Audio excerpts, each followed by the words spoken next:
si Idol Madla, nakakahanga, may mga hawak, gandang linyada. Ika'y inspirasyon kung bakit hanggang ngayon ako'y palaging kumakarera.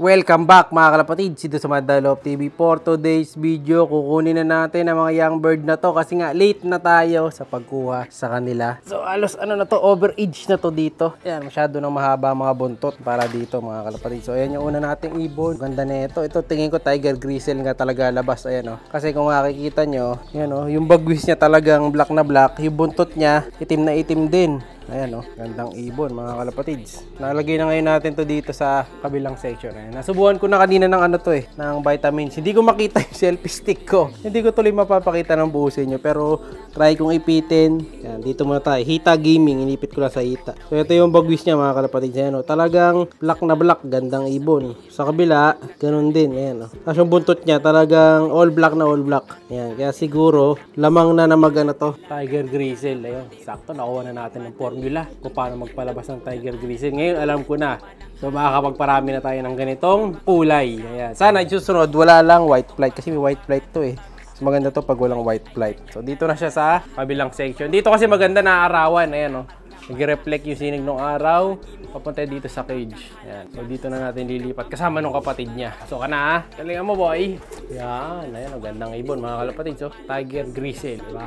So lalagyan muna natin ng patuka pala to dito sa gitna. Ayan. Siyempre gagamitin natin dyan yung ganito, yung painuman. Ito pala Kaya lang unahin ko na to. Dahil ito yung mga nauna kong nilinis Ayan yung gagamitin natin. Tapos lalagyan natin ng patuka to. Patay dito. Sabi mga patuka. Ang dami kong patuka dito actually mga kalapatid. Tambak ang patuka natin dyan. Ito nyo, iba-iba mga lalagyan yan. Puro patuka lang ng kalapati. Malakas pang kumain sa amin yung kalapati namin. Ayan lahat yan ginagamit ng mga kalapati natin. So flyer to Ito yung breeder. Puno Lalagyan natin sila ng pang maramihan na. Ayan. So, may to 20% na pellets. Ayan. Ganyan lang. Lalagay lang natin. Maganda kasing ganitong baunan, hindi nga tumatapon. Isa sa magandang natutunan natin yun sa mga nilolove visit natin. Lalagay natin dito sa gitna. Yung tubig, sa ganito rin natin lalagay para marami laman. Lagyan natin sa gitna. Ayan. So, dalawa yan kasi lalagyan din natin itong kabila Yung kapatid na kalawang, ito kunin natin. Isa sa mga favorite ko. Ayun, umakit na siya Ayun na, mga kalapatid Like father, like son. Ayun ang ganda ng kulay ng dalawa na to. Talagang may pinagmanahan. Kunin na natin, baka ilaglag mo pa yung pugad. Yan, ito yung anak. Nakuha ko na. Ito na yung young bird. Nasubuhan ko na yan.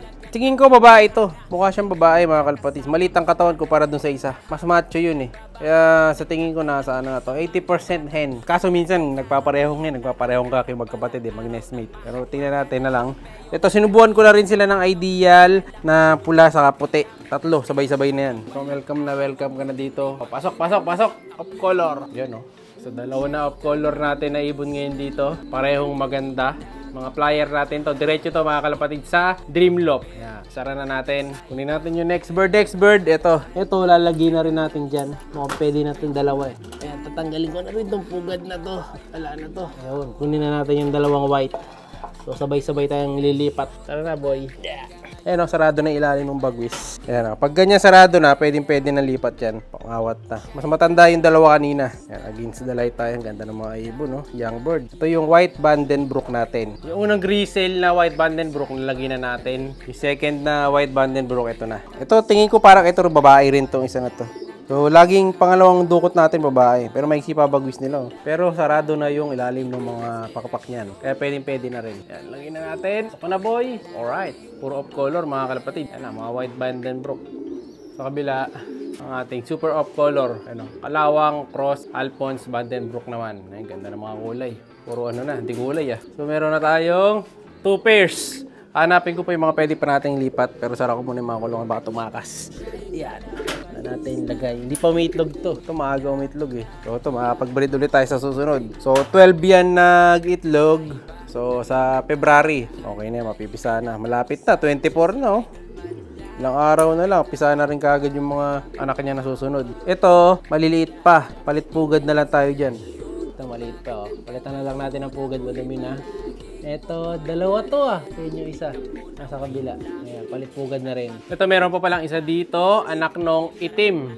Ayan. Saka nung ating impulsive nila AJ, yung Speedbird natin na kak. Yan, no. Ito pwede rin to mga kalapatid. Lalagay na rin natin to, alisin na natin yan. Kaso wala siyang makakasama. Kailangan pa natin ng isa. So hanapan muna natin na isa pang kasama yan bago natin kunin. So lilipat din natin yan. Dito naman yan sa baba. Ayan, tigdadalawa lang muna para di sila mapugo dyan sa loob. Kailangan maluwag eh.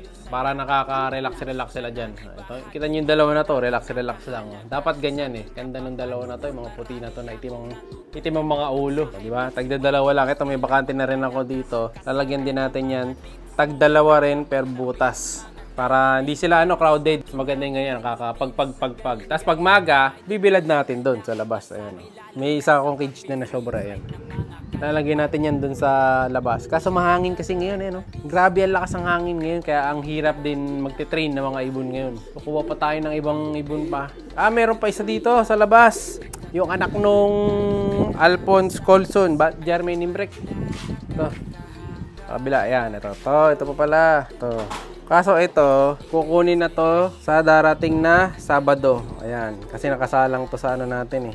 Ayan, nakasalang to dun sa laban natin. So, kukunin na to sa darating na araw. Ayan, sa Sunday siguro baka makuha na to. Kukunin na rin natin yan kasi baka anytime soon mapisa na rin yung nito eh. Mga kapatid, natin. Yan, ang ganda ng katawan nito mga kalapatid. Macho rin. Kamukha nung tatay. Ayan oh. Ayan yung anak. Ayan yung tatay mga kalapatid. Ayan, ang tatay. Manang-mana. Munti ko na makalimutan mga kalapatids, etong ating Alphonse Vandenbroek na nakakross dun sa ating Goke Bird. Ayan yung ibon, oh. Ayan, galing yan dito mga kalapatids. Ayan yung kapatid niya, yung Grisel. Pwede na nga rin palang ilipat to. So ito na lang ilalagay ko dito sa kabilang section. Ayan, bali magiging ito, tatanggalin muna natin, lilipat muna natin siya. Tapos ito yung pupesto natin, yan yung dalawa na to. Para masanay na sila. Ito, dito ko na lang lilipat yan. Solo muna siya dito sa kabila. Kasi wala naman yung kapatid niyan eh. So ito, dahil may kapatid to, siya la dito. So bali tagda dalawa. 2, 4, 6, 7. Ito yung kapatid ng lubar mga kalapatid. So yan, napakagandang ibon. Grisel, yung bagwis niyan, kita nyo, walang naligaw na white flight. Ito perfect na grisel yan. Lahat ng bagwis niya, talagang itim yung dulo. Pati ito sa kabila, walang white flight kahit isa. Pati yung buntot, wala ring white flight. Perfect. Ayan, sakto-sakto to. Ayan, magagamit natin sa susunod na mga generation ng mga ilalaban natin. Ayan, medyo pa to, batang-bata pa. Kakatawan nung nung Goke. Yung haba ang katawan, ayan, no? Kita nyo, tupin-tupi din naman ng buntot, mga kalapatid. Ganda niya. So, kapatid to nung Blue Bar kanina. So, kailangan, pinagsasama natin magkakapatid kasi nga, hindi sila mai-stress pagkasama ko baga yung utol nila. So, para lang kayo lang yan, pag may pupunta kayo, gusto nyo may kasama. Ayan, pasok ka na boy, tsaka na. Yan. O, ayan, kasama mo yung kuya. Mukhang babae ito, mas malaki isa eh. Tsaka na. May patukadi naman dyan, kasama nila dyan yung may isang sinusubuan. Yung tubig niya, lalagyan ko na lang dito sa harap. Okay, mag-aaway ah. Pero babalik ko rin yan mamaya doon sa mga magulang nila kapag hapon. Tapos babalik ulit natin dito para masubuan pa sila ng isa pa sa hapon. Para di sila mabigla, di sila ma-stress agad. Pati to, lahat yan, babalik ko rin mamaya hapon. Ayan, mukhang uhaw na tong isa na to. Lalagyan na natin ng mga tubig. Pati itong dalawang natin dito, puti. Oh. Yan ang mga off-color birds natin mga kalapatids. Iba-ibang kulay. So, nakapagpalabas na tayo ng napakaraming mga iba-ibang color. Ayan, lalagyan na natin ng tubig to, stress na sila. Wala pa palang tubig. Siya'y kalapatistang napakagaling na kinakilala.